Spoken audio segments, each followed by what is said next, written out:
Hi Ajab, how to learn vocabulary in a foreign language by Marcus Becker की book की summary को सुनेंगे। जायजा मार्कस बीकर की किताब how to learn vocabulary in a foreign language गैर मुल्की ज़बान में नए अल्फाज याद करने के अमली तरीकों और हिकमत अमलियों पर मबनी है। किताब मुख्तलिफ तकनीकों का जिक्र करती है जिनके जरिए गैर मुल्की ज़बान के अल्फाज को जल्दी और आसानी से याद रखा जा सकता है। इस किताब का मकसद है कि सीखने का अमल ज्यादा आसान और दिलचस्प बनाया जाए। बीकर ये भी बताते हैं कि याददाश्त बढ़ाने वाले औजार किस तरह इस्तेमाल किए जा सकते हैं और अल्फाज को लंबे अरसे तक कैसे याद रखा जा सकता है। किताब के अहम पैगामात। 1. याददाश्त को समझना। बीकर किताब के आगाज में दिमाग की याददाश्त को समझाते हैं। 2 किस्म की याददाश्त होती है, कलील मुद्दती याददाश्त शॉर्ट टर्म मेमोरी और तवील मुद्दती याददाश्त लॉन्ग टर्म मेमोरी। नए अल्फाज पहले कलील मुद्दती याददाश्त में दाखिल होते हैं, लेकिन उनको तवील मुद्दती याददाश्त में मुंतकिल करना जरूरी होता है ताकि ये देर पा याद रहे। अल्फाज को तवील मुद्दती याददाश्त में मुंतकिल करने के लिए बार बार दोहराई और याददाश्त का इस्तेमाल जरूरी है। 2. फासिलों पर मबनी दोहराई स्पेस रेपिटिशन की अहमियत। बीकर स्पेस रेपिटिशन तकनीक के इस्तेमाल को तजवीज़ करते हैं जिसमें अल्फाज को मखसूस वक्फों के बाद दोहराया जाता है। ये भूलने के अमल को रोकता है और अल्फाज की याददाश्त को मजबूत बनाता है। फ्लैश कार्ड्स और ऐप्स जैसे और का जिक्र करते हैं जिनकी मदद से इस तकनीक को मुअस्सिर तरीके से इस्तेमाल किया जा सकता है। 3. निमानिक्स का इस्तेमाल।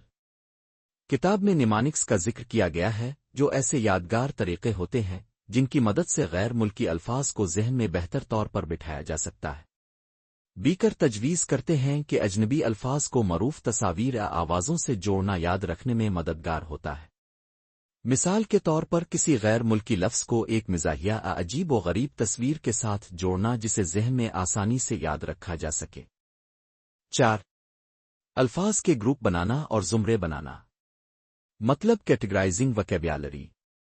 बीकर अल्फाज को मुख्तलिफ ज़ुमराजात या ग्रुप्स में तकसीम करने की तजवीज़ देते हैं, जैसे कि खाने पीने के अल्फाज, सफ़र के अल्फाज या घरेलू अशिया से मुताल्लिक़ अल्फाज।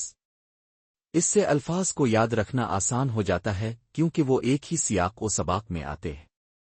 वो ये भी मशवरा देते हैं कि अल्फाज को तन्हा न सीखें बल्कि जुमलों या फ़िक्रात में सीखें ताकि उनका अमली इस्तेमाल भी मुमकिन हो। 5. ज़बान के साथ फ़आल राब्ता, मतलब active engagement with the language. किताब में जोर दिया गया है कि ज़बान सीखने में शिरकत ज़्यादा मुअस्सिर होती है। ये शामिल होता है बोलने, लिखने और सुनने की मश्क में। बीकर हौसला अफजाई करते हैं कि नए अल्फाज को जुमलों में इस्तेमाल करें और असल गुफ्तगू में मशगूल हों ताकि ये अल्फाज तवील मुद्दती याददाश्त में मुंतकिल हो सकें। 6. ज़बान में गर्क होने की तकनीक। बीकर मशवरा देते हैं कि ज़बान में मुकम्मल गर्क होना, इमर्शन, बेहतरीन तरीका है नए अल्फाज सीखने का। इसका मतलब है कि आप अपने आप को इस ज़बान के माहौल में डुबो दें, जैसे कि मौसीकी, फिल्में, किताबें और रोज़मर्रा ज़िंदगी।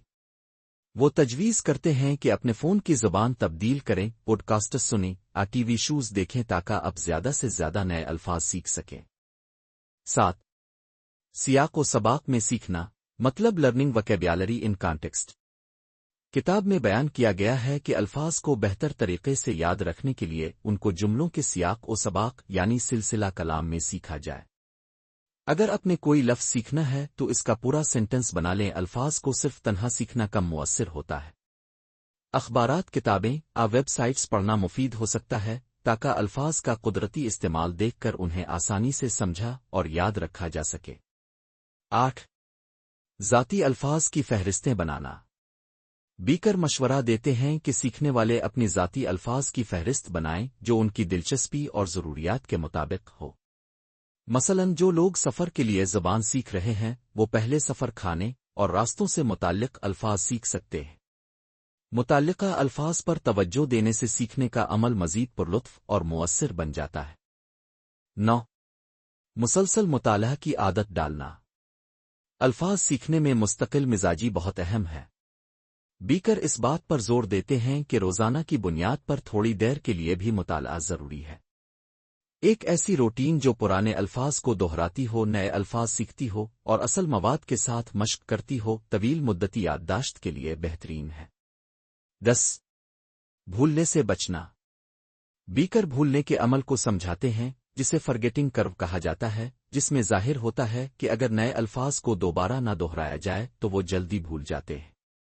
وہ باقاعدہ دہرائی پر زور دیتے ہیں تاکہ اس عمل سے بچا جا سکے۔